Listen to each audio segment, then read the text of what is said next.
नमस्कार, मैं हूं शुभम शंकर। आप देख रहे हैं इकोनॉमिकम, आपका पसंदीदा साप्ताहिक कार्यक्रम। आज का विषय मुझे लगता है हाल फिलहाल के सारे इकोनॉमिकम में सबसे रोचक और सबसे जुड़ा हुआ। अधिकांश हमारे दर्शक जो हैं वो गोल्ड में तो रुचि रखते ही होंगे, चाहे वो खरीदारी करें, चाहे वो बिकवाली करें, निवेश करें, गहने खरीदें, पोर्टफोलियो में हिस्सा रखें। अगर उस लेवल पर नहीं है, गांव से हैं, शहर से हैं, कहीं से भी हैं, सोने में कुछ ना कुछ रुझान, कुछ ना कुछ रुचि उनकी होगी।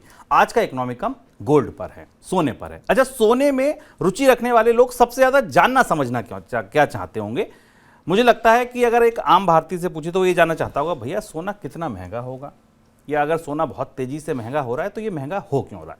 आज का इकोनॉमिकम की जो धुरी है, जो केंद्र है, दरअसल वो इसी के इर्द गिर्द घूमेगा। अर्थात की नई किस्त के साथ मेरे साथ स्टूडियो में मनी 9 के एडिटर अंशुमान तिवारी जी आ गए हैं, बड़ा अनोखा सा अर्थात लेके। सर, बहुत स्वागत है आपका। अंशुमान जी से चर्चा शुरू करें उससे पहले 4 पड़ाव मुझे लगता है वो आपको याद ही हो गए होंगे, अर्थात सवाल जवाब, इनकम की बात और चलते चलते कोई बढ़िया सी किताब या वेब सीरीज जिसके बारे में अंशुमान जी बताएंगे। अब बात यहां से शुरू होती है कि भाई गोल्ड पर इस समय अंशुमान जी ने इकोनॉमिकम क्यों लिखा। तो एक तरफ जब देश में चुनाव चर्चा में है, हवा में है, फिजाओं में चुनाव हैं, वहीं दूसरी तरफ एक और चीज़ है चर्चा में, वो है बाजार। हर तरीके के बाजार, शेयर बाजार देखिए, फॉरेक्स मार्केट यानी कि रुपया डॉलर देखिए, कमोडिटी बाजार देखिए, चाहे उसमें एनर्जी को देखिए, बुलियन को देखिए, सब भाग रहा है। सोना भी भाग रहा है। सोना देखते देखते भारतीय बाजार में 74,000-75,000 रुपये तक के लेवल पर आ गया। अभी कोई 4-5 महीने पहले की बात है कि 60,000-62,000 सोना देखते थे, देखते देखते हम 75,000 पर पहुंच गए। तो ठीक है, अब ये समझ में आया कि सोना बहुत तेजी से भाग रहा है। तो यहां से 2-3 सवाल उठते हैं कि क्यों भाग रहा है, कब तक भागेगा, खरीद कौन रहा है, क्योंकि हम तो यही समझते हैं कि भाई जब चीज की मांग बढ़ती है तो सोना चढ़ता है। तो ये सवाल यहां से आए, इनके जवाब एक तरफ रखिए। अब दूसरा, जो अगर आप थोड़ी सी रुचि रखते हैं वित्तीय बाजारों में, तो ये आपने सुना होगा, समझा होगा, पढ़ा होगा, जाना होगा कि सोना तब तब चलता है जब जब शेयर बाजार गिरता है, महंगाई बढ़ती है, तो सोने को हम हेज करने के लिए इन्फ्लेशन से सोना खरीदते हैं। लेकिन ये एक ऐसा अनोखा समय है जब सोना भी चल रहा है, शेयर बाजार भी रिकॉर्ड ऊंचाई पर है, बॉन्ड मार्केट भी चल रहे हैं। ये हो क्या रहा है, ये सब कुछ एक साथ कैसे चल रहा है? तो इसको अंशुमान जी समझाने के लिए एक टर्म कॉइन करते हैं, वो है कंजर्वेशन ऑफ वियर्डनेस। तो बात यहीं से शुरू होती है कि सर, ये कंजर्वेशन ऑफ वियर्डनेस, पहले तो ये कॉन्सेप्ट ही समझाइए, है क्या? अब इकोनॉमिका में आप सबका स्वागत है। सोने की कीमतें सबके पूरी दुनिया में, मतलब अमेरिका से सिंगापुर तक, चीन, जापान, सब जगह लोगों के दिमाग में इस समय शेयर बाजार या बॉन्ड मार्केट नहीं, सिर्फ गोल्ड है। गोल्ड में रिकॉर्ड तेजी क्यों? इस वजह से है। कंजर्वेशन ऑफ वियर्डनेस का जिक्र हमने इसलिए किया क्योंकि विज्ञान के तमाम अंतर विरोध और उलझनों में ये वाली उलझन या अंतर विरोध सबसे मज़ेदार है, सबसे दिलचस्प है, और हम वैसा ही कुछ देख रहे हैं। कंजर्वेशन ऑफ वियर्डनेस की थ्योरी वैज्ञानिकों के बीच लंबे समय से चर्चा में रहती है। इसे कुछ ऐसे समझें, एक काल्पनिक उदाहरण से समझेंगे और एक वास्तविक उदाहरण से समझेंगे। काल्पनिक उदाहरण से समझेंगे जैसे कोई वैज्ञानिक एक खोज लें पूरी दुनिया में शोध और रिसर्च के बाद।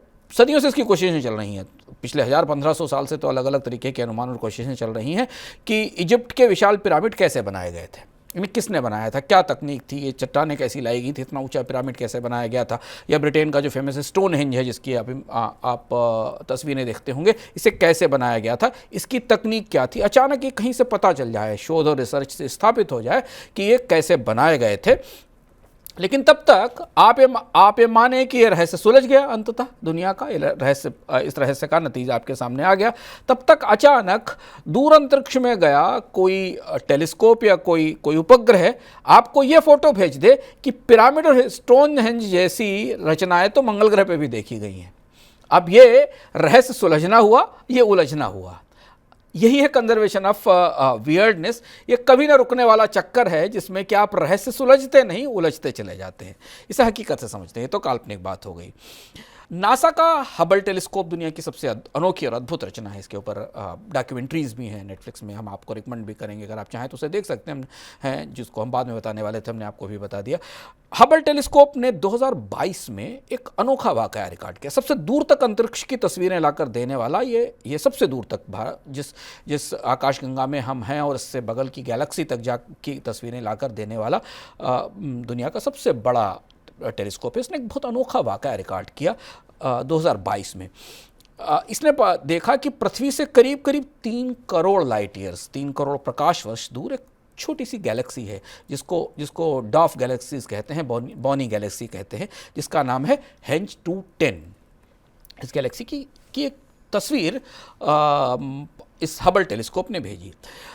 ये टेलीस्कोप ने देखा कि दक्षिण में जो पाइक्स की आकाशगंगा के पास के हिस्से में इस गैलेक्सी के भीतर एक ब्लैक होल है जो एक तारे को जन्म दे रहा है। अब ये कंजर्वेशन ऑफ वियर्डनेस का सबसे ताज़ा और स्थापित उदाहरण है, क्योंकि हमें हमेशा विज्ञान में ये बताया गया कि ब्लैक होल्स तो तारों के लिए मौत का कुआं है। ब्लैक होल में जाने का मतलब है कि तारा खत्म, उसकी सारा रिकॉर्ड खत्म, उसकी सारी सूचनाएं खत्म। यहाँ से तो नया तारा बनकर निकल रहा है। दुनिया के वैज्ञानिक पिछले 3 साल से 4 साल से समझने की कोशिश कर रहे हैं कि ये ब्लैक होल्स के स्वभाव में ये कैसा बदलाव है, क्योंकि अभी तक तो ये पता चलता था कि ब्लैक होल के पास कोई गया तो तारा खत्म हो गया, उसके पास से ये तारा कैसे बन रहा है। लेकिन दुनिया अभी सीख रही है, अंतरिक्ष में भी सीख रही है और बाजार में भी सीख रही है। बाजार में भी हम आते हैं जहां बिल्कुल अजीबोगरीब घटनाएं हो रही हैं, और वित्तीय बाजार में एक अजीब सी कंजर्वेशन ऑफ वियर्डनेस आपको दिखाई दे रही है आपके सामने, जिसका एक संकेत शुभम ने भी आपको दिया था। तो सर, अब वित्तीय बाजारों का आप ये जो कंजर्वेशन ऑफ वियर्डनेस है, इसको समझाइए, ये आपको इस समय क्यों महसूस हुआ?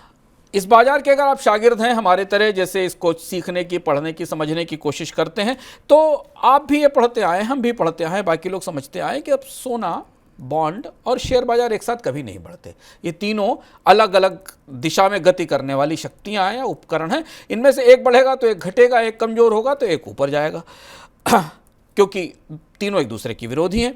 आर्थिक संकट है तो सोना चमकेगा, महंगाई है तो बॉन्ड बढ़ेंगे, और अगर सब जगह अमन चैन है तो शेयर बाजार नई ऊंचाइयां भरेगा, नए शिखर छुएगा। यही स्थापित मान्यताएं हैं बाजार को लेकर, और इसी के आंकड़े, इसी का डेटा हमारे पास है। लेकिन इतिहास के किसी भी दौर में हम चले जाएं तो इन तीनों के एक साथ बढ़ने का कोई वाकया नहीं मिलता। कभी ऐसा नहीं मिलता कि लंबे छोटे समय के लिए हुआ हो, किसी 1 दिन, 2 दिन, 3 दिन में हुआ हो तो उसकी वो नहीं, लेकिन लंबे समय तक बॉन्ड्स के, गोल्ड के और स्टॉक मार्केट के एक साथ बढ़ने का दौर नहीं मिलता, जितना भी ज्ञात इतिहास उपलब्ध है लंबे समय के लिए। अब इसी बीच में एक नया सदस्य भी आ गया, बिटकॉइन, जिसका डेटा हमारे पास पुराना नहीं, क्योंकि बिटकॉइन अभी आया था। अब ये भी इसी गति से तेजी से बढ़ने लगा। सोने का इस तेजी से सबसे उल्टा रिश्ता है, क्योंकि वो ऐसी ऊंचाई पर पहुंच गया है जहां S&P 500 का इंडेक्स का रिटर्न पीछे, पिछले 5 साल में S&P 500 ने जितना रिटर्न दिया है उससे ज़्यादा रिटर्न सोने ने पिछले 5 साल में दिया है। तो इन तीनों या चारों प्रमुख इंस्ट्रूमेंट्स की एक साथ तेजी की तरफ जाना, जबकि दुनिया में मंदी की आशंका, युद्ध, कच्चे तेल की कीमतें, चीन की अर्थव्यवस्था में संकट, यूरोप में कई तरीके की चुनौतियां, दुनिया की अर्थव्यवस्था में ट्रेड में कमी और कमजोरी, इनके बीच इनका बढ़ना बिल्कुल लगभग वियर्ड जैसा है। क्योंकि निवेशकों ने उन्हें कभी नहीं बताया, कभी निवेशकों को कभी नहीं पता था, किसी एडवाइजर ने उन्हें नहीं सिखाया कि आपको सोने में, बॉन्ड में, स्टॉक में एक साथ पैसा लगाना चाहिए। यही कहा जाता था कि सोने में पैसा मत लगाइए, स्टॉक मार्केट में लगाइए, क्योंकि सब कुछ अच्छा है तो स्टॉक मार्केट बढ़ेगा, बॉन्ड में पैसा लगाने की क्या जरूरत है, महंगाई कम रहेगी। लेकिन अब ये चार्ट आपके सामने है, इसे ध्यान से देखिए। पिछले गोल्ड, सेंसेक्स और बिटकॉइन के इस आंकड़े को मंथ टू डे और ईयर टू डेट गेन में देखिए। गोल्ड का रिटर्न 5.64%, सेंसेक्स का रिटर्न 2.20% और बिटकॉइन का रिटर्न 11.62%।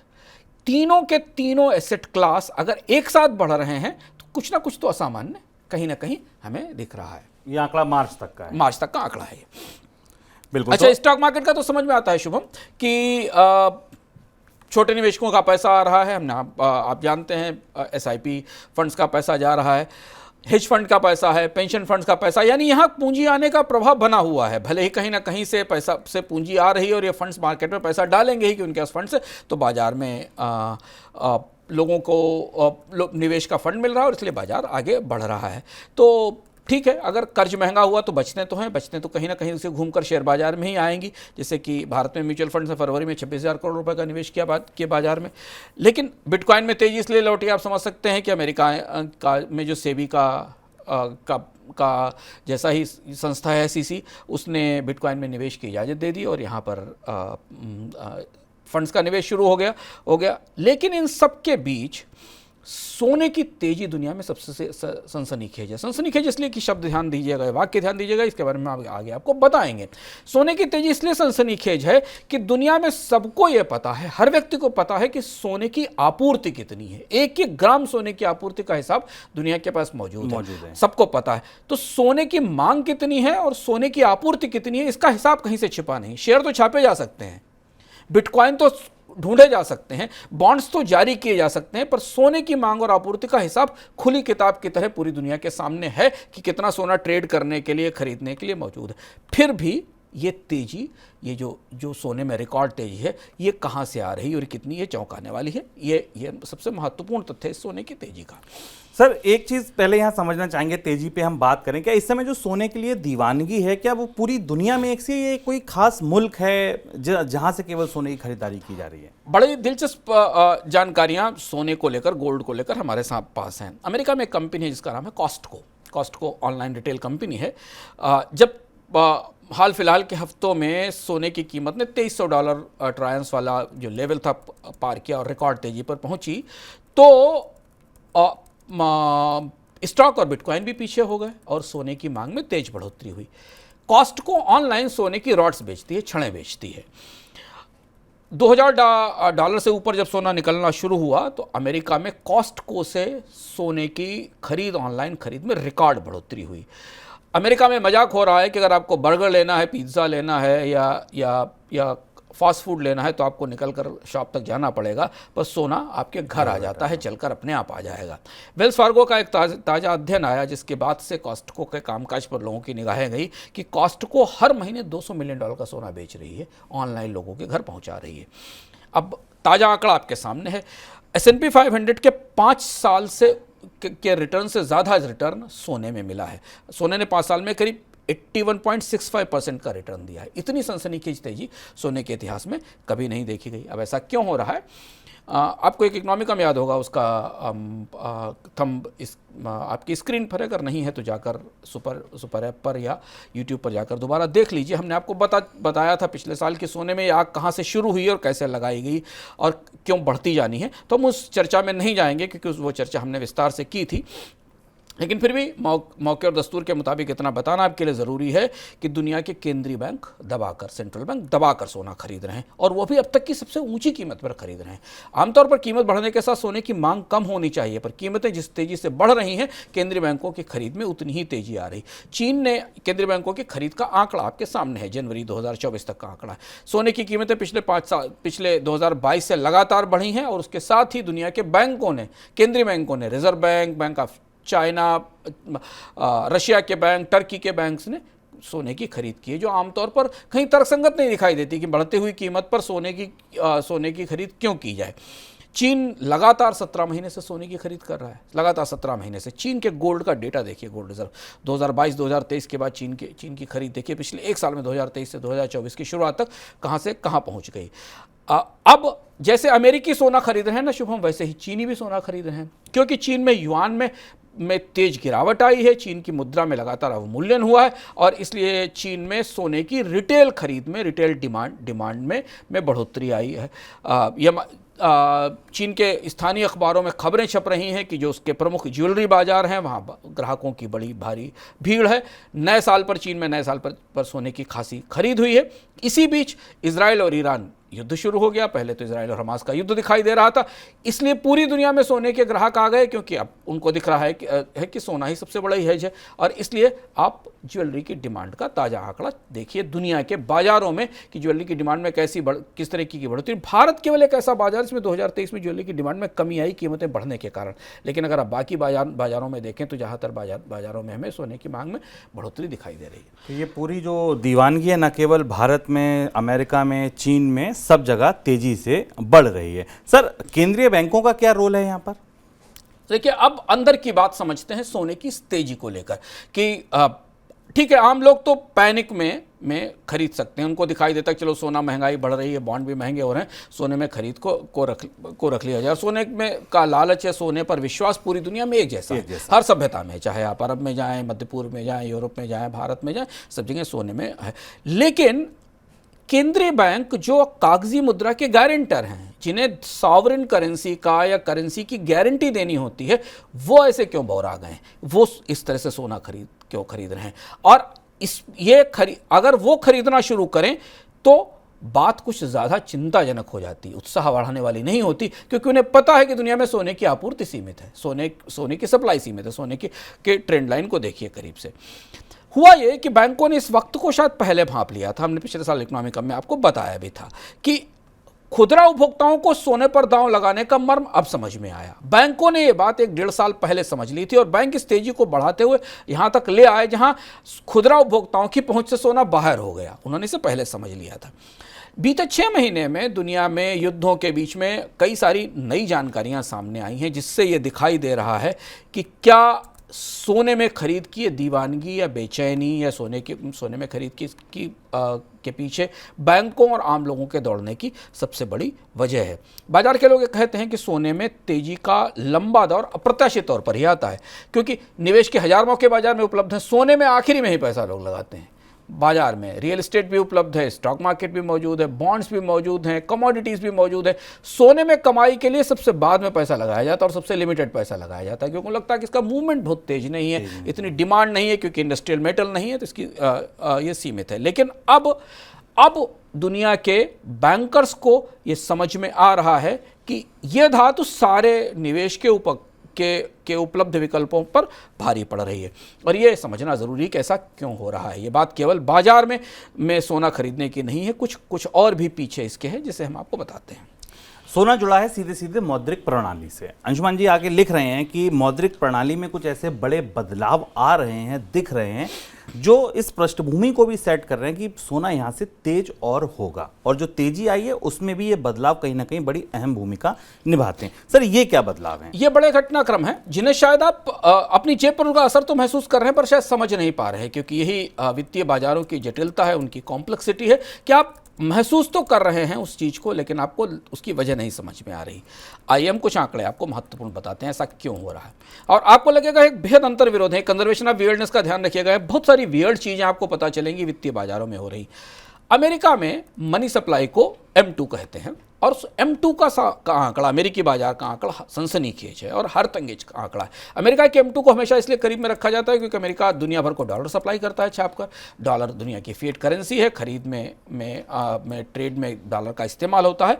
सोने की तेजी के संदर्भ में अमेरिका की मनी सप्लाई को हमेशा करीब से देखा जाता है। आपको शायद आपके बगल का सोना बेचने वाले व्यक्ति ने, ब्रोकर ने बात नहीं बताई होगी, पर दुनिया के बैंकर हमेशा सोने की आपूर्ति को अमेरिका में M2 की आपूर्ति से या मनी सप्लाई की आपूर्ति से नापते हैं, क्योंकि डॉलर सोने की प्रतिस्पर्धी एसेट है।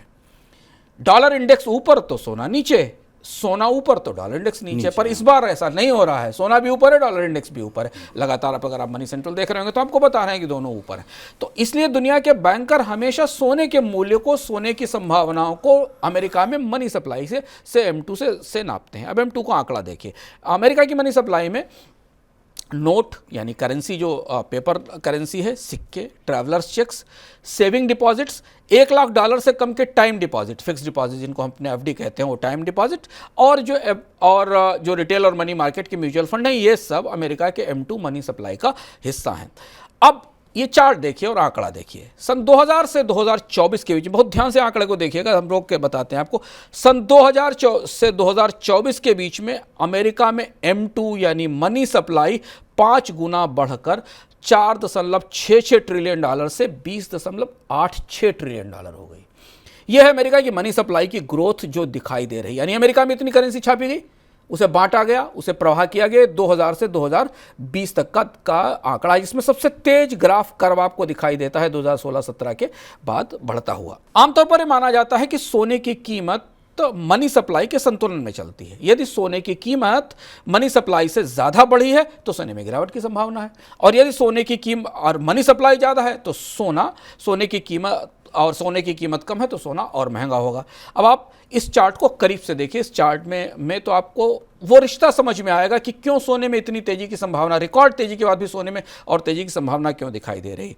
ये अमेरिका में मनी सप्लाई और सोने की कीमत का ऐतिहासिक चार्ट है जो 1960 से पूरे प्रोसेस को ट्रैक करता है। और आप जहां 2020-22 में खड़े हुए हैं, या जो लाल वाला हिस्सा है वो ये बताता है जहां गोल्ड की कीमतों ने मनी सप्लाई की ग्रोथ से आगे निकल गई या बढ़त ली थी।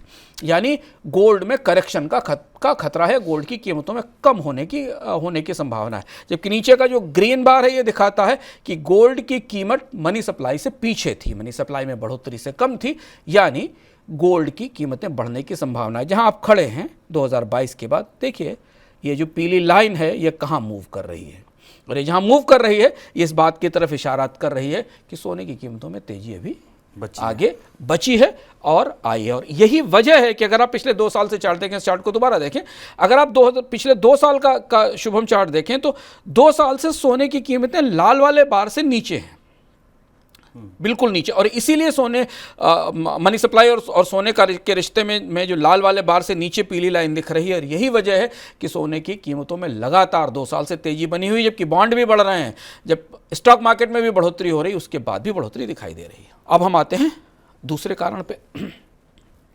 आपको भी अचरज हो रहा, मुझे भी काफ़ी अचरज हुआ जब हम सोने की तेजी को भीतर से खोल के समझने की कोशिश कर रहे थे, क्योंकि सुर्खियों से तो समझ में नहीं आता, बहुत सारे और फैक्टर्स को हम एनालिसिस करने की कोशिश कर रहे थे। अमेरिका के शेयर बाजार में तेजी है, रियल एस्टेट की मांग में बढ़त है, बॉन्ड में ब्याज दरों की ऊंचाई तो कई साल के ऊपर पर है, अगर आप बॉन्ड डील्स को देख लें। इसके बाद भी सोना क्यों खरीद रहे हैं लोग, इतना सोना क्यों खरीद रहे हैं? अगर उन्हें निवेश में बेहतर रिटर्न चाहिए तो इतने सारे विकल्प उपलब्ध हैं, बिटकॉइन भी सामने आ गया। इसका कारण है मनी सप्लाई के पूरे आंकड़े में, अमेरिका की मनी सप्लाई के आंकड़े में फंसा हुआ है। ऊंची मनी सप्लाई का मतलब है ज़्यादा महंगाई। जितनी करेंसी की आपूर्ति बढ़ेगी, माना जाएगा कि बैंकों को पता है कि महंगाई और ज़्यादा बढ़ेगी। भारत, जापान, अमेरिका, चीन, सब जगह महंगाई के कारण लोगों की परचेजिंग पावर और क्रय शक्ति कम हो रही है और टूट रही। इसका भी बेहद करीबी रिश्ता सोने के साथ है। और शायद दुनिया के इतिहास के किसी कालखंड में, हाल के 200-300 वर्षों में कभी ऐसा नहीं हुआ होगा जब लोगों की परचेजिंग पावर में इतनी तेज गिरावट आई होगी जो हमने 2008, 9, 10 के बाद गिरावट देखी है। और उस वजह से गोल्ड की डिमांड में तेज बढ़ोतरी हो रही है। ये चार्ट देखिए जो हम आपके सामने आपको दिखा रहे हैं, ये अमेरिका का चार्ट है। $100 1913 में किस परचेजिंग पावर पर था और 2023 में कहां आ गया?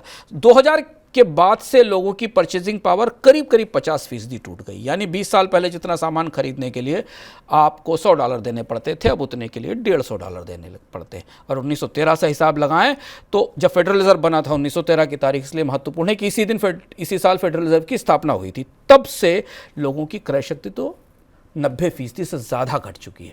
तो ये जो मनी सप्लाई की गिरावट है, इस गिरावट ने लोगों को, करेंसी तो छप रही है, बाजार में सप्लाई भी बढ़ रही है, बॉन्ड मार्केट में रिटर्न भी मिल रहे हैं, लेकिन इसके बावजूद भी करेंसीज में ट्रस्ट टूट रहा है। बड़ा अनोखी बात है कि सोचिए कि आप परचेजिंग पावर का घटना, उधर मनी सप्लाई, ये चीज़ ऐसी है जो आम निवेशकों को, हमें आपको पता नहीं चलता, या हम अपने घर में भी पता करें तो नहीं, उनको तो बस ये है कि सोना भाग रहा है और सोना हमेशा चढ़ता है इसलिए चल रहा है, लेकिन पीछे की वजह काफ़ी तकनीकी है। सर, क्या देशों के कर्ज का जो स्तर है, भारत में देखिए, अमेरिका में देखिए, कर्ज भी बहुत तेजी से बढ़ रहे हैं, क्या इनका भी कोई रिश्ता सोने की कीमतों से है? हाँ बिल्कुल। बीते हफ्ते ही IMF की रिपोर्ट आई जिसको हमने मनी सेंट्रल में डिस्कस किया था और आपको बताया था कि चाइना और अमेरिका और भारत और दुनिया के तमाम देशों के जो सरकारों के कर्ज हैं वो रिकॉर्ड स्तर पर हैं, जिससे लेकर दुनिया में IMF को भी चिंता लग रही है और करेंसी पे इसका असर हो रहा है। आप ध्यान से देखिए, 21वीं सदी की शुरुआत में अमेरिका का, ज़्यादा बड़ी बात नहीं, 20 साल पहले 24 साल पहले अमेरिका का कर्ज $5.77 ट्रिलियन था, अमेरिकी सरकार का कर्ज, जो 6 गुना बढ़ के $34.3 ट्रिलियन हो गया। चीन का प्रॉपर्टी बाजार डिफ़ॉल्ट कर रहा है, भारत में सरकार का कर्ज GDP से ज़्यादा हो गया है, अफ्रीका के देश खुलकर डिफ़ॉल्ट कर गए हैं, और इस बीच महंगाई के कारण, कर्ज के कारण मुद्राओं पर दोहरा कहर है, और करेंसी जब भी टूटती हैं तो सोने को उसका लाभ मिलता है। आपको एक बात पर आश्चर्य होगी, जो मुझे भी लगातार आश्चर्य हुआ जब हम इसको समझने की कोशिश कर रहे थे, जो मैंने अभी भी कहा कि मजबूत डॉलर के बाद भी सोना क्यों महंगा हो रहा है। अगर डॉलर मजबूत है, डॉलर में लोगों की साख और डॉलर में लोगों का भरोसा बढ़ रहा है, तो फिर सोना वो क्यों खरीद रहे हैं? ऐसा आमतौर पर नहीं देखा जाता। डॉलर इंडेक्स के ऊंचे जाने का मतलब है सोने की कीमतों में कमी आना। लेकिन ये जो विपरीत गति है ये क्यों नहीं दिखती? हकीकत ये है क्योंकि डॉलर कमजोर हुआ है, क्योंकि अमेरिकियों की परचेजिंग पावर टूटी है।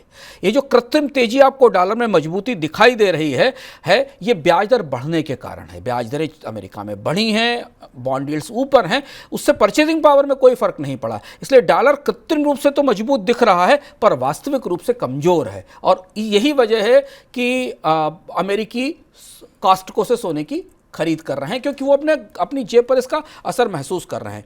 लेकिन हुआ क्या, ये दुनिया की सबसे अजीबोगरीब परिस्थिति बनी शुभम की डॉलर तकनीकी तौर पर कमजोर है, परचेजिंग पावर के तौर पर कमजोर है, मनी सप्लाई के तौर पर कमजोर है, लेकिन इंडेक्स में ऊपर है। तो डॉलर की मजबूती ने दुनिया की करेंसीज पर कहर बरपा दिया। डॉलर मजबूत हुआ, येन टूटा, युआन टूटा, रुपया टूटा, इनका मौद्रिक संतुलन बिगड़ गया। यहां और सोने की खरीद शुरू हो गई, क्योंकि डॉलर के अनुपात में जब युआन में गिरावट आई, रुपये में गिरावट आई, तो लोगों को लगा कि सब करेंसी और कमजोर हो रही, तो हम और सोने की खरीद के लिए आगे आगे बढ़ रहे हैं। तो फिर सर अब आगे की क्या तैयारी है? अब भारी मनी सप्लाई, डॉलर की जो अंतर्निहित कमजोरी है, जो इनहेरेंट वीकनेस है डॉलर में, जो हमें दिखाई दे रही है, और कर्ज के बाद जो मुद्राओं पे कहर हमें दिखाई दे रहा है, उसकी वजह से दुनिया के केंद्रीय बैंक से बेहतर कोई नहीं समझता, क्योंकि वो करेंसी के मालिक है। उन्हें पता है कि उनकी करेंसी की वास्तविक वैल्यू क्या है बाजार में, क्योंकि वही करेंसी छाप रहे हैं, उनके पास मनी सप्लाई का हिसाब है। दुनिया के केंद्रीय बैंकों को लग रहा है कि जो वो करेंसी छाप रहे हैं ना, उसे संतुलित करने के लिए उनके पास सोने का, गोल्ड का भंडार होना जरूरी है। अब जहां से जो चीजें आगे जा रही हैं वो थोड़ी चुनौतीपूर्ण है। ऐसा पता चल रहा है कि चीन और रूस सोने को अपने पेमेंट सिस्टम का हिस्सा बना सकते हैं। हालांकि गोल्ड स्टैंडर्ड नहीं आएगा, लेकिन सोने की जो खरीद विदेशी मुद्रा भंडारों में दिखाई दे रही है, उससे इस तरीके की परिस्थिति बनने की संभावना दिख रही है। संभावनाएं हैं, कहीं ना कहीं बेसिर पैर नहीं है। एक छोटा सा उदाहरण ताजा है। बीते दिसंबर में घाना, अफ्रीका का एक देश घाना, डिफॉल्ट हो गया। डिफॉल्ट होने से पहले उसने अपने यहाँ जो तेल का इंपोर्ट करता था उसका भुगतान करने के लिए सोने के इस्तेमाल की पेशकश की, क्योंकि उसके पास करेंसी नहीं थी, पैसा नहीं था, डिफॉल्ट हो रहा था, तो उसने, और उसकी करेंसी में कोई दम नहीं बची थी, तो उसने तेल आपूर्ति करने वाले अरब के देशों से कहा कि जितने का तेल आप बेचते हैं उतने का हमसे सोना ले लीजिए। आप इमेजिन कर सकते हैं कि 21वीं सदी के दूसरे दशक के अर्धांश में कोई देश आज से 200 साल पहले के बार्टर ट्रेड की बात कर रहा है कि सोना लो और तेल दो, जो कि पुराने जमाने की व्यवस्था थी। ये तो गोल्ड स्टैंडर्ड से पहले की व्यवस्था थी। घाना दुनिया का छठा सबसे बड़ा गोल्ड माइनिंग कंट्री है। घाना में गोल्ड की माइनिंग में दुनिया के देशों में उसकी रैंकिंग छठी है। मुद्रास्फीति से परेशान जिम्बाब्वे गोल्ड पर बेस्ड डिजिटल टोकन जारी करने जा रहा है। ये सबसे महत्वपूर्ण है, क्योंकि इतनी ज़्यादा महंगाई है जिम्बाब्वे में कि उसे महंगाई को कम करने के लिए अब कोई दूसरा रास्ता नहीं दिख रहा है। ब्याज दरें बढ़ाकर भी, करेंसी की आपूर्ति नियमित करके, तो अर्थव्यवस्था को संतुलित करने के लिए वैसे टोकन जारी करने जा रहा है जिनकी बेंचमार्किंग गोल्ड में होगी, जिसके पीछे गोल्ड मौजूद होगा, जिससे कि लोग खरीद फरोख्त या कारोबार कर सकेंगे। सोने में तेजी का पहला दौर 1970 में आया था, जब तेल संकट हुआ था, इसी तरीके की क्राइसिस हुई थी और अमेरिका पर ऑयल एम्बार्गो लगा था और कच्चे तेल की कीमतों में रिकॉर्ड तेजी आई थी। उसके बाद निक्सन ने गोल्ड स्टैंडर्ड खत्म कर दिया था। तब तक गोल्ड स्टैंडर्ड चलता था, जो कि ब्रेटन वुड्स व्यवस्था से निकला था। अमेरिकी डॉलर को गोल्ड की कीमत से आंका जाता था और वही आधार था। इसके बाद अगले 2 दशकों में ध्यान दीजिएगा कि सोने की इस कीमत को समझने के लिए ये ऐतिहासिक परिप्रेक्ष्य ज़रूरी है। इसके बाद अगले 2 दशकों तक डॉलर मजबूत होता चला गया और सोना गहरी मंदी में चला गया। सोने की कीमतों का जो चार्ट है वो आपके सामने दिखाई देता रहा। इसके लगभग 20 साल तक सोने में कोई बड़ी तेजी का दौर नहीं आया। सोना मंदी में चला गया। 2000 से 2011 के बीच जब लीमन संकट आया, पहली बार बैंक संकट में पहुंचे, तो सोने में थोड़ी तेजी बनती दिखाई दी, जो तेजी का एक दौर आया था। लेकिन लीमन संकट के बाद इकोनॉमिक रिकवरी आई, बैंकों ने फिर अपने को रिकवर किया, पैसा जाना शुरू हुआ और सोने में फिर गिरावट आई। इस बार जो तेजी सोने के अंदर दिख रही, जो गोल्ड का बुल रन दिख रहा है, वो बड़ा पेचीदा है, क्योंकि जिन केंद्रीय बैंकों को मुद्राओं की साख बचानी है, जिन्हें उस साख पर दांव लगवाना है और लोगों को उस साख के प्रति भरोसा देना है, वही सोने के सबसे बड़े ग्राहक हो गए। जबकि उनकी मुद्राओं का धुर विरोधी है सोना, उनकी मुद्राओं के विपरीत खड़ा होता है सोना। उनकी मुद्राओं में लोगों की साख कम होगी तभी तो लोग सोना खरीदेंगे, लेकिन वही केंद्रीय बैंक सोना खरीद रहे हैं। यानी जो आप ये भी कह सकते हैं, अगर आप 2 टूक बात कहना चाहें, कि जो करेंसी छाप रहे हैं उन्हें अपनी ही करेंसी की साख पर भरोसा नहीं है और इसलिए वो अपने विदेशी मुद्रा भंडार को संतुलित करने के लिए सोने की खरीद कर रहे हैं। अब ये बात पिछले एक साल से भीतर भीतर भीतर भीतर तैर रही थी, क्योंकि आंकड़े तो निकलते थे कि चीन ने इतना सोना खरीदा, चीन के केंद्रीय बैंक ने इतना सोना खरीदा, भारतीय रिजर्व बैंक ने इतना सोना खरीदा, रूस के टर्की के बैंक ने इतना सोना खरीदा। लेकिन लोग अब इसका मंतव्य धीमे धीमे समझने लगे, उन्हें दिखाई देने लगा कि ये खरीद किस वजह से हो रही है। मगर यहाँ एक बात ध्यान रखना ज़रूरी, जो सबसे ज़्यादा चिंताजनक और चुनौतीपूर्ण है, कि दुनिया में ट्रेड और ईटीएफ वगैरह के लिए जितना सोने का भंडार है वो करीब करीब $12 ट्रिलियन के आसपास का है, जो लंदन के बुलियन मार्केट एसोसिएशन के स्टॉक के भंडार में है। और यही स्टॉक वास्तविक है जो आपके सामने दिखाई दे रहा है, इसका वैल्यूएशन हम आपको बता रहे हैं, और यही स्पॉट सौदों का आधार है। इसी के आधार पर स्पॉट सौदे होते हैं। कितना अवेलेबल रिजर्व है जो आपको ये वर्ल्ड गोल्ड काउंसिल के आंकड़े से हमें दिखाई देता है। इसके अलावा जो सोना है वो निजी भंडारों में या घरों पर है, उसे आप ट्रेडिंग के लिए सोना नहीं मान सकते हैं।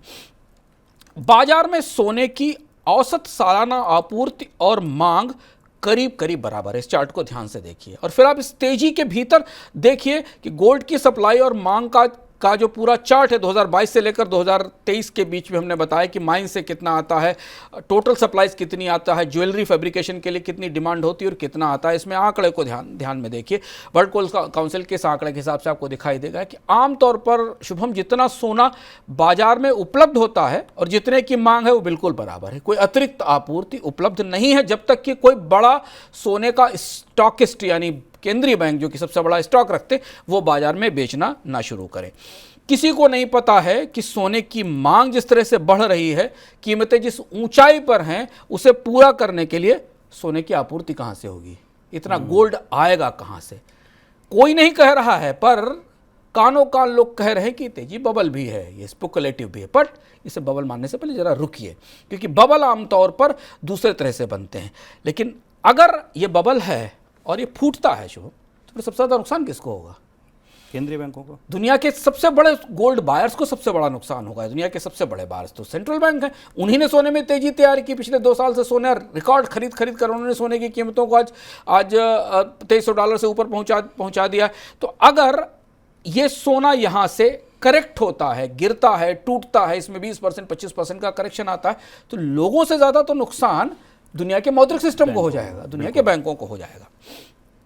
ये बहुत अजीब सी बात है कि देखिए जो खरीद रहे हैं और वो अगर सोने की कीमतें गिरती हैं तो उनको नुकसान होगा, तो फिर वो और खरीद सकते हैं क्योंकि उनके पास तो डीप पॉकेट है, कोई चिंता वाली बात नहीं है। सर अब ये पूरा ज्ञान ध्यान हो गया, अब 2 टूक कि सोने की कीमतें फिर होगा क्या, बढ़ती रहेंगी हमेशा?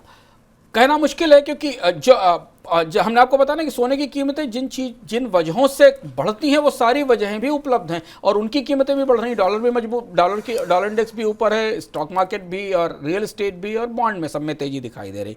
तो अब यहाँ से इस सवाल का जवाब केंद्रीय बैंक खुलकर नहीं दे रहे कि या तो केंद्रीय बैंक सोने की कीमत आने वाले समय में कम नहीं होने देंगे, उसे इस स्तर पर निर्धारित रखेंगे, क्योंकि अगर कीमतें नीचे घटेंगी तो उनके विदेशी मुद्रा भंडार का वैल्यूएशन टूट जाएगा, उनकी कीमत और उनकी मुद्राओं की सेंटीमेंट के लिए और ज़्यादा खराब स्थिति होगी।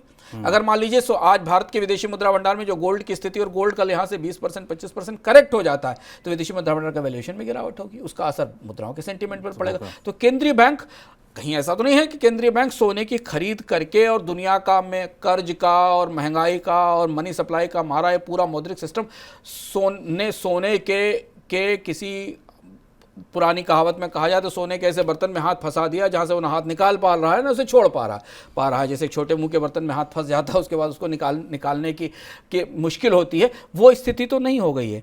क्योंकि अगर ये गुब्बारा फूटा, अगर ये बबल है, क्योंकि मांग आपूर्ति के संतुलन के हिसाब से तो बबल दिखता है, क्योंकि सोना आएगा कहाँ से, सोना इतना निकलता ही नहीं, इतनी माइनिंग ही नहीं होती।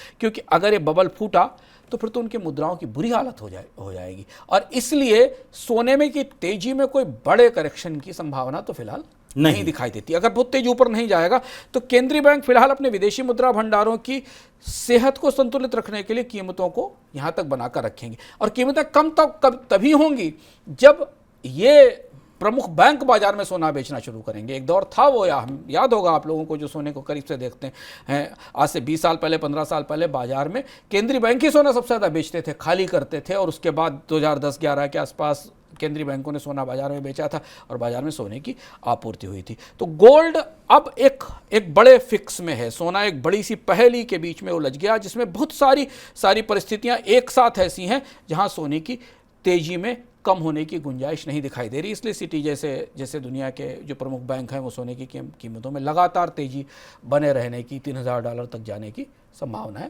जाहिर कर रहे हैं।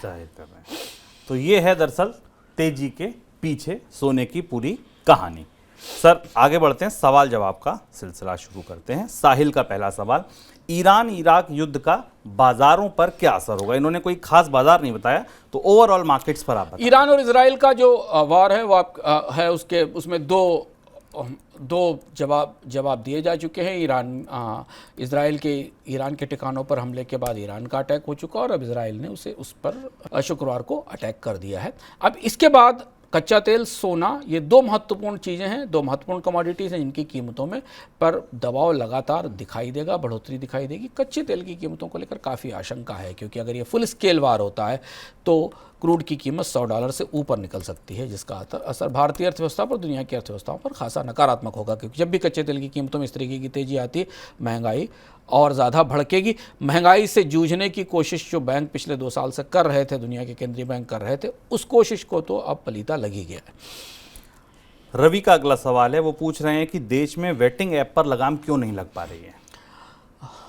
बेटिंग कंपनियों पर सरकार ने पिछले 1 साल में कहा तो बहुत कुछ, ज़बानी जमा खर्च तो बहुत हुआ, लेकिन बेटिंग ऐप्स पर रोक लगाने की कोई भी स्पष्ट कोशिश सामान्य रूप से नहीं दिखाई दी। ये तो कोशिश किया गया कि उन पर टैक्सेशन लगाया जाए, उनके ऊपर सख्ती की जाए। हम आपको बताते भी रहे अपने कार्यक्रमों में कि इसमें तमाम बेटिंग कंपनियां लोअर टैक्स ज्यूरिडिक्शंस में, टैक्स हेवन से काम कर रही हैं, पर ऐसा लगता है कि जैसे अभी भारत के पूरे विजिलेंस तंत्र में इन्हें रोक पाने की क्षमता भी नहीं है, और शायद इनसे हो रही कमाई में कहीं निहित स्वार्थ भी जुड़े हुए हैं। इनकम की बात में क्या है खास? इनकम की बात में आप मनी9 के यूट्यूब चैनल पर और सुपर ऐप पर हेलो मनी9 से लगातार जुड़े रहिए, क्योंकि शेयर बाजार में खासा उतार चढ़ाव चल रहा है। एक दिन में कई बड़े बदलाव होते हैं। आपको अपने निवेश पर सही सलाह के लिए हेलो मनी9 शो के साथ लगातार जुड़े रहना चाहिए। वहाँ अपने सवाल पूछिए। इसके अलावा मनी9 के सुपर ऐप पर अगर आपको लगता है वहाँ सवाल पूछने का मौका नहीं मिलता, तो मनी9 के सुपर ऐप पर आइए, अपने विशेषज्ञों को चुनिए, और अपने निवेश के बारे में इस समय बिल्कुल भी लापरवाह होने की ज़रूरत नहीं है। चाहे आप म्यूचुअल फंड में पैसा लगा रहे हो, या स्टॉक मार्केट में पैसा लगा रहे हो, या आपने गोल्ड में पैसा लगा रखा हो, या बॉन्ड्स में पैसा लगा रखा हो, क्योंकि आपको पता भी नहीं चलेगा, चीज़ें आपके आंखों के सामने से बदल जाएंगी, और इतनी तेजी से चीज़ें बदल रही हैं। इसके लिए नियमित अपडेट रखने के लिए मनी9 के हेलो मनी9 और सुपर ऐप पर सवाल पूछते रहिए, जानकारी करते रहिए। इसके अलावा हमारी टीम गोल्ड पर आप क्या करें, आपके पास गोल्ड है उसे खरीदें, रोकें, बेचें, इतनी तेजी में बेचने का भी लालच होता है, खरीदने की संभावनाएं कितनी है, इस समय खरीदना चाहिए कि नहीं, ETF में क्या करें, अगर आपने गोल्ड से जुड़े हुए फंड्स में, ETF फंड्स में पैसा लगा रखा है तो क्या संभावना है। इस पर हम विस्तार से चर्चा के लिए अगले सप्ताह एक पूरा हेलो मनी9 करेंगे। उसकी सूचना आपको मनी9 के नियमित दर्शकों को मिलेगी, जिसमें हम एक विशेषज्ञ को लाकर सोने से जुड़े हुए तमाम सवालों का जवाब दिलवाएंगे, जिससे कि आपको पता रहे कि गोल्ड को लेकर आने वाले समय में क्या आउटलुक बनने वाला है। और सर चलते चलते कोई किताब या वेब सीरीज? हमने आपको टेलीस्कोप के बारे में बताया, अगर वो चाहें वो सीरीज़ आपको देखने के लिए मिल सकती है। बट एक और किताब है, इतिहास का एक चर्चित फिक्शन है, एक RF कुआंग एक राइटर है, उनका एक ताज़ा नावल है, फिक्शन है, जिसको अगर आप फिक्शन पढ़ना चाहें तो फिक्शन हाल तौर पे मैं कम पढ़ता हूँ, पर हाल फिलहाल में कुछ अच्छे फिक्शन आए हैं। इस फिक्शन का नाम है Babel the great Oxford translation. ये चीन और ब्रिटेन के रिश्तों के कई सारे अनजाने रहस्यों को और परतों को खोलता है, और वो भी फिक्शन में। काफ़ी चर्चित रही हैं, RF कुआंग काफ़ी चर्चित लेखक हैं। हम विस्तार से इसका स्पॉइलर नहीं देंगे, लेकिन अगर आप भारी बल्कि नावल पढ़ने में इच्छुक हैं, काफ़ी बड़ा और भारी नावल है, और बहुत सारे रेफरेंसेस के साथ है। अगर पढ़ना चाहें तो RF कुआंग का ये नावल ज़रूर पढ़ें, काफ़ी चर्चा है इसकी। चलिए, तो वेब सीरीज और किताब इस बार एक पे एक फ्री आपको मिल गया।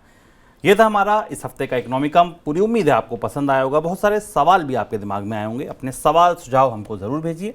अगले शो में आपके सवालों को लेंगे। तब तक के लिए दीजिए इजाज़त। नमस्कार।